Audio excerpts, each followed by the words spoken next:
ఇక వరి ధాన్యం విషయంలో కూడా ఇంకా 36,911.60 క్వింటాల ధాన్యం ఇంకా కళ్ళాల నుండి ఇంకా అది మిల్లులకు చేరినటువంటి పరిస్థితి లేదు. మహిళా సంఘాలకు సంబంధించి మొండి బకాయిలు ఏదో గొప్పగా చెప్పిన మనోళ్ళు, కానీ ఈ ఆలయ నియోజకవర్గంలో 2014 మహిళా సంఘాలకు ఇప్పటి వరకు ₹1 రుణం ఇవ్వలేదు. ₹1 రుణం ఇవ్వలేదు. స్త్రీనిధి విషయానికి వస్తే స్త్రీనిధిలో కూడా ఇక్కడ యాదగిరిగుట్ట మండలంలో 64.73% రుణ పంపిణీ జరిగింది. మూడమండలంలో 73.3%, తుర్కపల్లి మండలంలో 29.74% మాత్రమే లక్ష్యం నెరవేరింది. మరి దీన్ని బట్టి సంక్షేమ పథకాలు ఏ విధంగా ముందుకు పోతున్నాయో మనం అర్థం చేసుకోవచ్చు. ఇక ఇందిరమ్మ చీరల పంపిణీ ఆలయ నియోజకవర్గంలో 28,644 మంది ఆడవాళ్ళకి ఇప్పటిదాకా సీరియలే చీర పంపిణీ జరగలేదు. ఇందిరమ్మ ఇళ్ళకి కొత్త రేషన్ కార్డుల విషయానికి వస్తే 14,450 కుటుంబాలకు మాత్రమే కొత్త రేషన్ కార్డులు ఇచ్చి ఇంకా 1,853 మందికి రేషన్ కార్డు ఇవ్వలేదు. ఇంకా అలాగే గత ప్రభుత్వం అసలే గత ప్రభుత్వం చిత్తా అయ్యేదానే కాదు. ఈ ప్రభుత్వం అంత కాదు చేస్తే కాదు ఈ ప్రభుత్వం గత ప్రభుత్వాన్ని కాదు.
అధికారులు ఇచ్చినటువంటి లెక్కలే మనం మాట్లాడుకుంటున్నాం. ఆలయ నియోజకవర్గం మరింత ముందుకు పోవాలని కోరుకుంటాం కదా. ఆలయ నియోజకవర్గంలో ప్రతి పేదవాడికి రేషన్ కార్డు రావాలని కోరుకుంటాం కదా. ఆలయ నియోజకవర్గంలో ఉన్నటువంటి ప్రతి పేదవాడికి ఇల్లు రావాలని కోరుకుంటాం కదా. ఆలయ నియోజకవర్గంలో ఉన్నటువంటి ప్రతి రైతాంగానికి ప్రతి మహిళా సంఘ సభ్యులకి రుణాలు కావాలని కోరుకుంటాం కదా. ఇది జరగాలి, ఇది జరగాలి. గతంలో జరగలేదు కాబట్టి ఇది జరగాలని చెప్తా ఉన్నాము. ఇంకా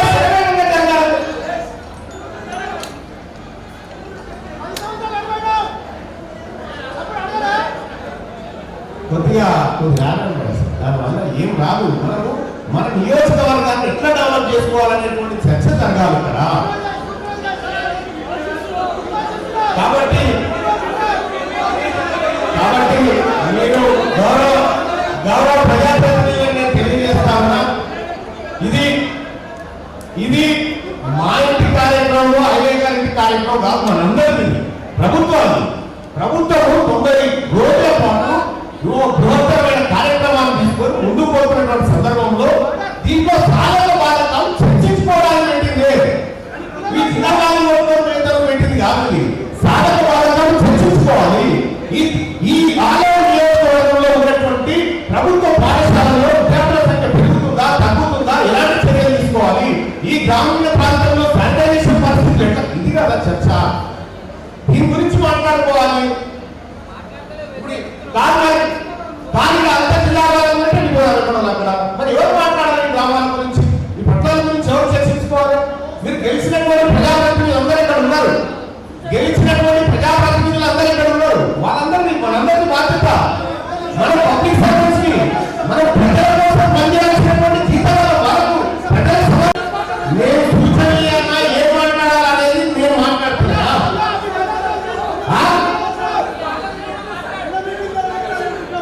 ఇది టీఆర్ఎస్ పార్టీ కార్యక్రమం, కాంగ్రెస్ పార్టీ కార్యక్రమం కాదా? కనీస అవగాహన లేకపోతే ప్రభుత్వ కార్యక్రమం, ఇది ప్రభుత్వ కార్యక్రమం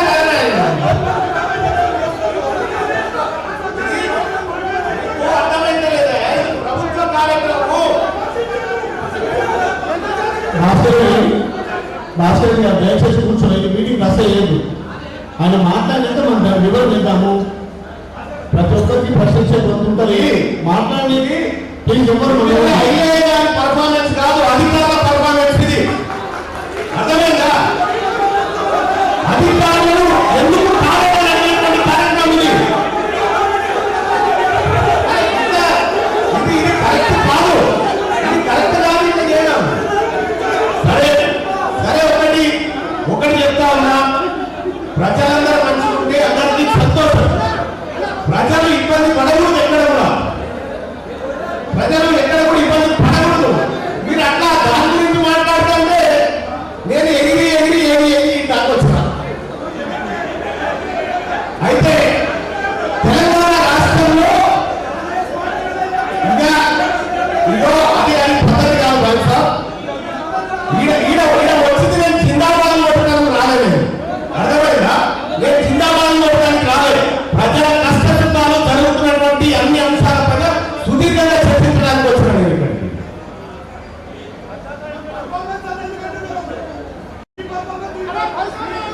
ఇది అధికారులు, మేము ప్రజాప్రతినిధులు 5 ఏళ్ళు ఉంటాం. ఇక్కడ పనిచేయాల్సింది అధికారులే.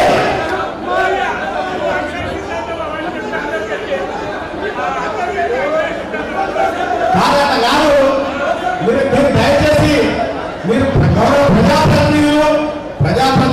ప్రజాప్రతినిధులు శాంతంగా ఉండండి. ఈ సబ్జెక్ట్ ఏంటి, ఈ అవగాహన కార్యక్రమం ఏంటి, ఈ పథకాలు ఏంటి, వీటిపై సాధక బాధకాలు ఏదో తెలుసుకోవాలి. ఇవన్నీ నేను కాదు, ఐదే గారు మాట్లాడినప్పుడు మీరు ఇట్లా చేయకూడదు. ఎందుకంటే సరే సమస్య ఏమైనా ఉంటే మీరు మాట్లాడాల్సినటువంటి అవసరం ఉంటుంది. రేపు పొద్దుగా మీరు అక్కడే ఉంటారు కదా, ఇంకా పైకి వస్తారు కదా, ఇంకా పై స్థాయిలోకి వస్తారు కదా, అప్పుడు కూడా మీరు మాట్లాడాల్సింది ఇదే కదా. అందుకోసం అనేది ఆలయ నియోజకవర్గానికి సంబంధించినటువంటి ఒక సమగ్రమైనటువంటి చర్చ జరుగుతున్నప్పుడు ఏం జరుగుతుంది, ఒక విషయం చెప్తా ఉన్నా. మనకు 100% ఎక్కడ పాజిటివిటీ ఉండదు, ఎక్కడ ఉండదు, ఇక్కడే కాదు ఎక్కడ ఉండదు. కానీ దాన్ని 100% అచీవ్ కావాలని పోవడం అనేది మనకు ఉండాల్సినటువంటి లక్ష్యం. మరి ఆ లక్ష్యాన్ని నెరవేర్చడం కోసం మీకు అవగాహన మరి కల్పించుకోవాలి కదా. ఏం చెప్తా ఉన్నారు అధికారులు మాకే అర్థం కాకపోయి ఇప్పుడు ఈ అధికారులు మా చేతిలో పెడితే ఇప్పుడు ఇందులో ఏం జరుగుతుంది అనేది మీకు నేను చెప్తా ఉన్నాను. ఇప్పుడు తెలంగాణ రాష్ట్రంలో ప్రగతి పాలన, సంక్షేమ పథకాలు, వీటన్నిటి గురించి మనకు అవగాహన కావాలి. ఎందుకంటే ప్రజలు మనల్ని నమ్ముకొని ఎన్నుకున్నారు. ఇక్కడ ఈ సంక్షేమ పథకాల మీద పెట్టినటువంటి అంశాలు ఏవైతే ఉచిత కరెంటు కానీ, రైతు భరోసా కానీ, రైతు బీమా కానీ, లేకపోతే ఇంకా కొన్ని అవగాహన కార్యక్రమాలు కూడా పెట్టినారు పోలీస్ శాఖకు సంబంధించి.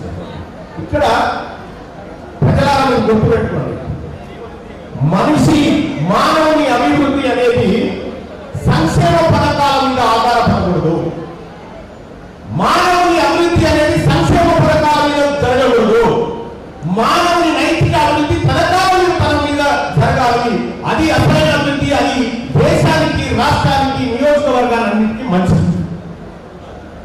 ఇక్కడ గతంలో ఉన్నటువంటి వాళ్ళు కానీ ఇప్పుడు కానీ ఎప్పుడు కానీ నేను ఇందులో పార్ట్ అయినప్పటికీ కూడా ఉచిత కరెంట్, ఉచిత గ్యాస్, ఉచిత ప్రయాణం, ఇంకా రేపు పొద్దుగాల ఇంకో ఆయన వచ్చి చెప్తాడు ఉచిత గాలి, ఉచిత కంటి చూపు, ఇటువంటి దీనివల్ల జరిగేదేంటి? దీనివల్ల జరిగేదేంటి? మనుషుల్లో ఉండాల్సినటువంటి మనుషులు కుటుంబాలు ఏ విధంగా డెవలప్ కావాలి, ఈ కుటుంబాలు వాళ్ళ కాలం మీద వాళ్ళు నిలబడడానికి సంక్షేమ పథకం అంటే ఏంటంటే అప్పే. తెలంగాణ రాష్ట్రంలో సంక్షేమ పథకం అంటే అప్పు, సంక్షేమ పథకం అంటే అప్పు. ఇది 100% కాలం అంతాలను చెప్పాలండి. తెలంగాణ రాష్ట్రంలో ఎవ్వరు మనుషులు వాళ్ళంతా వాళ్ళు బతికేటువంటి ప్రయత్నం చేయించాలి. నువ్వు ఊరిలో నేను చేస్తా అంటే ఈ రాష్ట్రం ఇట్లే ఉంటుంది, ఈ ప్రజానికం ఇట్లే ఉంటుంది, ఈ వ్యవస్థ ఇట్లే ఉంటుంది. ఇదేదో ఏదో ప్రభుత్వాన్ని విమర్శించడానికో ఏదో చేయడానికి కాదు, మనని మనం ప్రశ్నించుకోవాల్సినటువంటిది ఇది. గౌరవ ప్రతినిధులారా, ప్రజాప్రతినిధులారా, మీరు మంచి పేరు ప్రఖ్యాతలు సంపాదించాలి, మీరు మరింత ఉన్నత స్థానానికి ఎదగాలి, మీరు ప్రజల్లో ఒక మంచి నాయకులుగా గుర్తింపు పొందాలి. ఇది నేను కోరుకుంటున్నటువంటి అంశం. చాలా మంది మిత్రులు కూడా సరే ఒకప్పుడు మేమంతా కలిసిమెలిసి ఉన్నటువంటి వాళ్ళని ఇప్పటికి కూడా వేసజాలు లేవు. అయినప్పటికీ కూడా రాజకీయాలలో తీర్మానం వల్ల ద్రోహ ఏందనేది ఇప్పుడు ఒక్కసారి చేయలేవంటే తెలుసుకుంటుంది. కాబట్టి కాంగ్రెస్ పార్టీకి 100% వదిలింది. మోసం చేసిన కాంగ్రెస్ పార్టీ 100% వదిలే 41% బీసీ రిజర్వేషన్ మోసం చేసిన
కాబట్టి ఇది మంచి నాయకులు బయలుపరచాలి.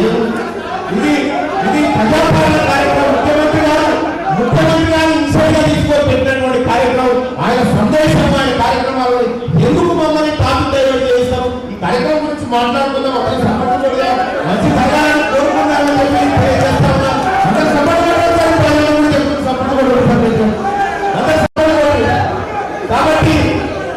కాబట్టి అందరు కూడా ఒకటే మాట, ఏమీ లేదు, ఎవరికి ఏం రాలేదని ఒకటైతే వాస్తవం. ఆలయం నియోజకవర్గం చరిత్రలో గొప్పగా నిలబడాలి. ఇది తీర్మానం వల్ల చెప్పబోతున్నటువంటి అంశం. ఇంకా పథకాలు పూర్తి స్థాయిలో అందరికి అందాలి. ఎవరు కూడా మా పథకం అందరనేటువంటి పేరు ఇక్కడ ఈ నియోజకవర్గంలో రాకూడదు. ఇక్కడ ఉన్నటువంటి ఎమ్మెల్యే